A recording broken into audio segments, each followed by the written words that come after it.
duha berjamaah. Nabi pernah nggak sholat duha berjamaah? Nggak pernah. Tapi boleh nggak bikin sholat duha berjamaah buat bocah-bocah itu? Boleh. Kenapa? Untuk mengajarkan. Nah, wal israru fi mawdi'ihi wa huwa ma 'ada alladhi dzukir, dan juga mensirkan pada tempatnya. Nah, itu selain yang disebutkan tadi. Wa ta'min, mengucapkan amin, ay qaulu amin akibal Fatihah liqari'iha fi sholatin wa ghairiha, lakin fi sholati akad. Baik di luar sholat, kalau ada orang baca Fatihah, maka dilanjutkan juga kita baca amin. Nah, para ulama memberikan amalan, kalau imam selesai atau kita selesai waladhdallin, jangan langsung amin, tapi bacalah rabbighfirli wali walidayya amin. Wa qira'atu surah ba'dal Fatihah, baca surat ya setelah Fatihah, li imamin wa munfaridin fi raq'ati subhi wa ulata ghairiha. Ya. Baca surat setelah Fatihah untuk seorang imam dan juga yang sholat sendirian pada 2 rakaat yang pertama di subuh dan juga yang lainnya. Baca Al-Quran itu yang gampang-gampang saja, dan jadikanlah imam kita itu yang paling pandai di dalam membaca Al-Quran dan ngerti hukum sholat, ya. Liya ummakum qurra'ukum. Kata baginda Nabi besar Muhammad SAW, hendaknya yang mengimami adalah yang paling pandai bacaan Al-Qur'annya dan paling faham terhadap hukum sholatnya. Nah, wa takunu qira'atu surah ba'dal Fatihah falau qaddama surah 'alaiha lam tuhsab.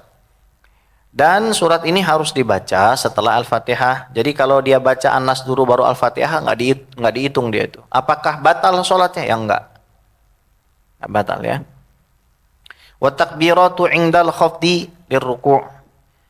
Dan juga takbir-takbir pada saat menunduk untuk ruku, warraf'i ay raf'is sulbi minar ruku, ataupun pada saat i'tidal. Jadi itu juga hukumnya sunnah. Jadi kalau misalkan ada orang tidak baca takbir pada saat dia itu ruku, maka sholatnya tidak batal.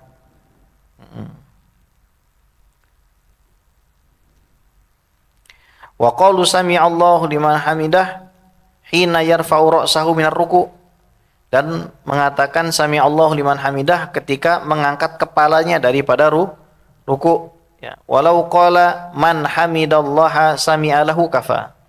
Mungkin ada orang yang baca man hamidallaha sami'alahu, siapa yang memuji Allah maka Allah mendengarnya, maka itu juga boleh. Wa ma'na sami'allahu liman hamidah taqabbalallahu minhu hamdahu wa jazahu alaih. Makna sami Allah liman hamidah kan secara harfiah Allah mendengar siapapun yang memujinya. Namun kata para ulama maksudnya adalah Allah menerima dari fulan pujiannya kepada Allah dan Allah akan membalasnya dengan sebaik-baiknya balasan. Itu maknanya sami Allah liman hamidah. Wa qaulul musalli rabbana lakal hamd idzan tasaba qa'iman, dan perkataan orang yang salat rabbana walakal hamd ketika sudah intisab bangunnya, sudah tegak ya.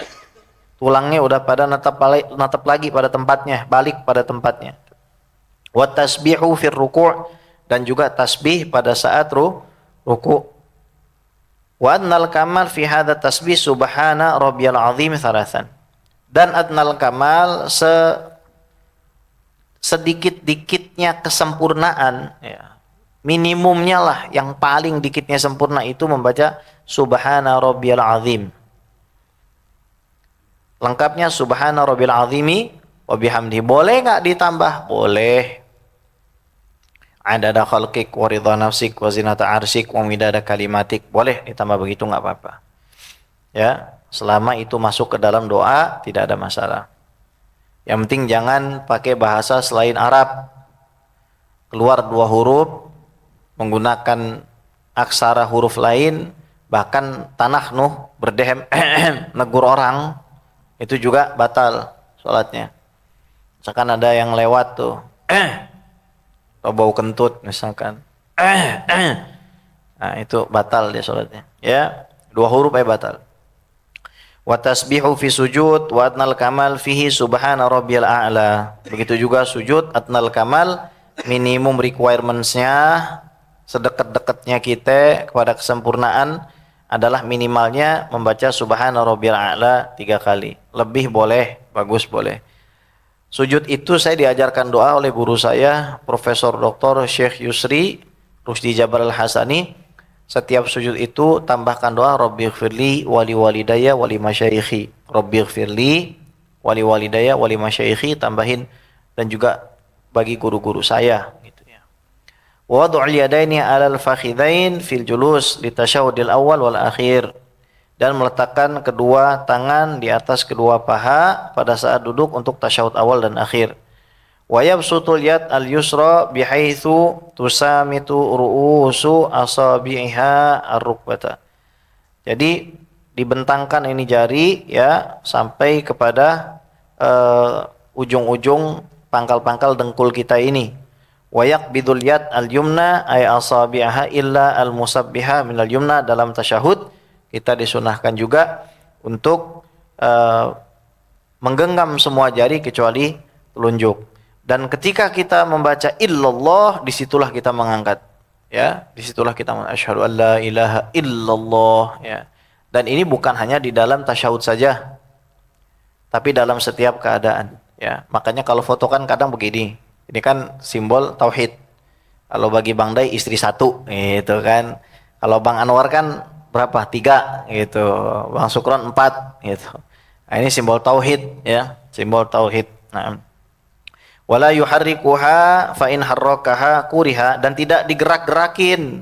Kalau digerak-gerakin dalam mazhab Syafi'i itu makruh. Wala tabtulu sholatuhu fil ashah, dan menurut pendapat Imam Nawawi yang paling kuat dalilnya tidak batal ya. Wal iftirashu fi jamil jalasat, dan juga duduk iftirash di setiap dudukan itu. Maksudnya telapak kaki kiri kita itu kita jadikan tumpuan bagi bokong, mohon maaf ya. Al-waqi'ah fi shalatika julusul istirahah wal julus baina sajdataini wa julus tasyahud awal. Jadi semua duduk selain daripada tahiyat akhir yang tawarruk itu disunahkan kita beriftirash. Jadi kalau misalkan ada yang dudukin tumitnya, nah kadang-kadang ada nggak? Ada, ya kan? Sah, nggak mesti harus duduk iftirash, bukan sebuah kewajiban atau rukun kita di dalam sholat. Wal iftirash ay yajlisa syakhsu ala ka'bil yusra ja'ilan dhahiraha lil ardi wa yansiba qadamahu al-yumna wa yad'u bil ardi atrafa asabi'iha li jihatil qiblah. Nah, jadi duduk iftirash itu sudah saya sampaikan tadi, bagian telapak kaki kiri kita jadikan tumpuan, kemudian sisa daripada jari ini yang 5 itu ditegakkan menghadap ke arah kiblat, jangan dimiringin, tapi hadapin semua jari kita ke arah kiblat. Naam. Tawarruk ya seperti iftirash, cuma bedanya kakinya kita masukin ke sela-sela daripada kaki kanan. Naam. Amma al-masbuk wasahi fayaftarishani wala yatawarrakani. Nah, kalau misalkan ada orang masbuk, nah itu dia duduknya tidak tawarruk tapi iftirash. Wa taslimatu tsaniyah, dan salam yang kedua. Ammal ula fasabaqu annaha min arkani shalah, adapun yang pertama itu adalah bagian dari rukun salat. Jadi semisal Anda sedang salat dan nengok itu bukan termasuk rukun ya. Jadi ketika orang sudah selesai dia bacaan tahiyatnya, dia mengucapkan assalamualaikum warahmatullah, maka dia sudah selesai sholat, asalkan dia niat keluar dari sholat meskipun sebelum nengok ya. Jadi ini misalkan udah, mohon maaf nih, sakit perut banget tuh ya, udah sakit perut banget, nah, dia pengen mufarokoh dari imam lama banget, kayaknya tahiyatnya doanya panjang banget gitu kan, udah kagak tahan. Ya Allah, saya assalamualaikum warahmatullahi, udah cabut ya. Ya, kenapa? Al-akhdhu bi akhafid dhararain. Jadi ngambil yang paling sedikit bahayanya. Ya, sebahaya-bahayanya dia kan dia keluar dari sholat jamaah, tapi selesai sholat dia. Tapi kan nggak jadi bececeran. Kalau bececeran di dalam masjid kan jadi bahaya tuh. Ya. Nah, faslun nah, iya ini kan mekanisme lah. Ya, maka jangan Anda hina itu orang yang sholatnya di soft belakang. Bisa jadi dia sakit perut, mau mengamankan diri, ya kan? Bisa jadi gitu. Kalau sakit perut gitu jangan sholat di depan. Mau keluarnya bingung. Ya. Makanya makanya kalau kita baca kitab-kitab fikih itu memang kita di dalam beristinja kudu selesai. Nggak boleh kita beristinja belepotan, ya. Selain karena diancam dalam sebuah hadis yang antum semua udah pada tahu, inna amata adzabil qabri minhuma, bahwa banyak orang diazab karena dua, istinjanya nggak bersih, yang kedua suka mengadu domba. Nah, ya, ngadu domba aja diazab, apalagi ngadu manusia. Ngadu domba aja di kuburan disiksa, apalagi ngadu manusia, ya. Faslun fi umurin tukhalifu fihal mar'ah ar-rajul fi shalah. Dalam urusan-urusan yang membedakan perempuan dengan laki-laki dalam salat. Wa dzakaral musannifu dzalika biqaulihi wal mar'atu tukhalifu rajula fi khamsati asya'. Dan musannif menyampaikan bahwa perempuan itu berbeda dengan laki-laki dalam 5 hal. Farrajulu yujafi ayyarfa'u mirfaqaihi an jambaihi wa yuqillu ayyarfa'u batnahu an fakhdaihi fir ruku'i wasujud. Farrajulu laki-laki yujafi ayyarfa mirfaqaihi an jambaihi. Jadi emang harus diangkat begini, emang begini, bukan dirapetin. Kalau perempuan itu merapatkan dia itu, ya. Kalau laki kan begini, kalau perempuan kan begini, dia merapatkan dia, ya. Daging-daging itu dirapatkan, ya. Begitu juga dalam ruku dan sujud, ya. Kalau laki-laki itu cenderung lebih lebar dia, perutnya itu ditahan, ya. Kalau perempuan itu gimana caranya biar mereka itu bisa merapatkan daging-dagingnya sehingga anggota tubuhnya itu tidak kelihatan jelas, ya. Wa yajharu fi mawdhi'il jahri. Adapun laki-laki itu mengeraskan bacaannya pada saat dijaharkan. Wa taqaddama bayanuhu fi mawdhihi. Kalau perempuan ya enggak, perempuan itu dia pelan-pelan aja bacanya, ya. Wa idza nabahu ay asabahu syai'un fi sholati sabbaha. Kalau laki-laki itu mengucapkan subhanallah untuk mengingatkan, ya. Naam. Ngasih tahu tuh ada yang salah tuh, ya, rakaatnya kurang kayak apanya gitu, ya. Kalau perempuan itu ditepuk gini, Pak. Jadi kalau misalkan nepuknya begini bukan gini. Ya, nepuknya itu punggung yang kiri ditepuk pakai tangan kanan. Jangan pada perempuan subhanallah. Terbang sukron jadi kagak khusyuk sholatnya kalau digituin, ya.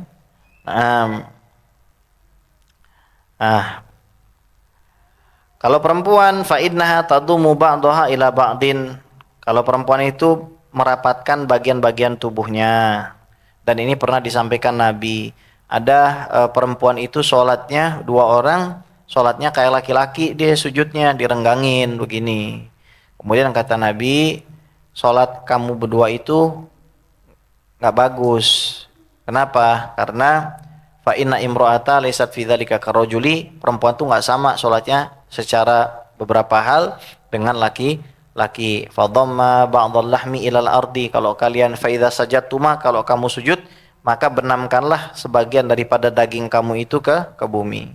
Jadi hadis yang melarang kita itu sujud seperti onta, ya, dan lain sebagainya, itu hanya berlaku bagi laki-laki, bagi laki-laki, ya.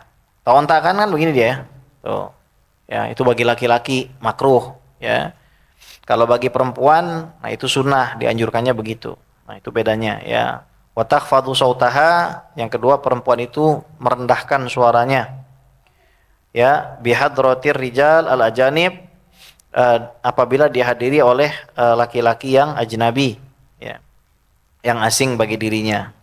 Fa in shallat munfaridatan anhum jaharat. Kalau misalkan dia sendirian, enggak ada siapa-siapa, dikencengin enggak ada masalah, ya. Wa idza nabaha syai'un fi sholati safaqat bi darbil yumna ala dhahril yusra. Kalau misalkan ada yang lupa, dia ingetin sebagaimana saya contohin tadi, ya. Falau darabat batnan bi batnin bi qasdil la'ib. Kalau misalkan dia mukul telapak tangan kanan ke telapak tangan kiri dengan tujuan buat main-main, walau qalilan ma ilmi tahrim batalat salatuha walau khunsa kal mar'ah. Jadi batal sholatnya Pak. Kalau ada perempuan niat ngingetin begini, main-main, maka sholatnya batal. Begitu juga orang yang kelaminnya belum jelas, laki-laki apa perempuan, itu seperti perempuan. Naam. Wa jami'u badanil mar'ah al-hurrati auratun illa wajha wa kaffaiha. Dan seluruh tubuh perempuan itu adalah aurat, ya, kecuali wajah dan kedua telapak tangannya. Ini dalam mazhab Imam Syafi'i. Wa hadhi auratuha fi shalah amma kharija shalah fa auratuha jami'u badaniha. Ini dalam salat. Kalau di luar salat maka seluruh badannya itu adalah aurat. Maksudnya gimana? Meskipun wajah perempuan itu menurut beberapa qaul dari mazhab Syafi'i dan mazhab yang lain bukan aurat, tapi tetap haram buat dilihat. Kita aja ngeliatin rumah orang aja lama-lama bisa jadi makruh Pak, bisa jadi haram. Apalagi ngeliatin wajah perempuan, ya. Makanya memang kita disunahkan perempuan itu pakai cadar sebenarnya. Kenapa? Ya jangan menuntut laki-laki untuk jadi laki-laki yang kuat gitu. Dan tetap Habib Muhsin bin Idrus Al-Hamid juga ngingetin bahwa orang kalau pakai cadar itu juga gak cukup.